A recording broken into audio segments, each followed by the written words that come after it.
Welcome to the Learning Pines YouTube. We hope this video helps.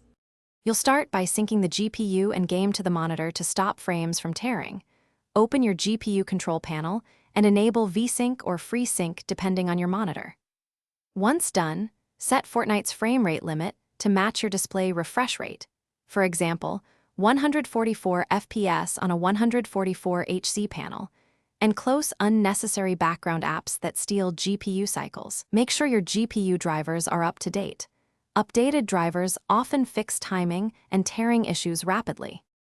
Next, you'll apply more detailed fixes inside Windows and Fortnite configuration files to lock presentation timing. Open the engine. Inai or use a frame limiter to set present interval equals 1 so frames present consistently. Disable full-screen optimizations in the game executable and prefer exclusive full-screen mode to reduce compositor interference.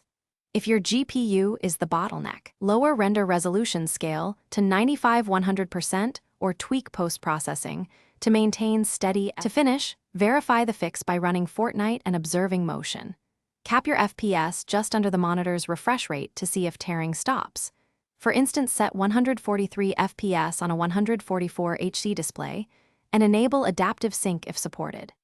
If tearing persists, switch between G-Sync or FreeSync and ensure you use DisplayPort or high-speed HDMI.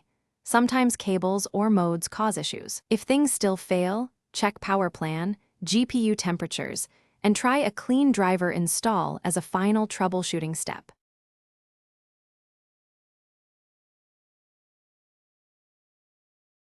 Thanks for watching. Consider subscribing if we helped you.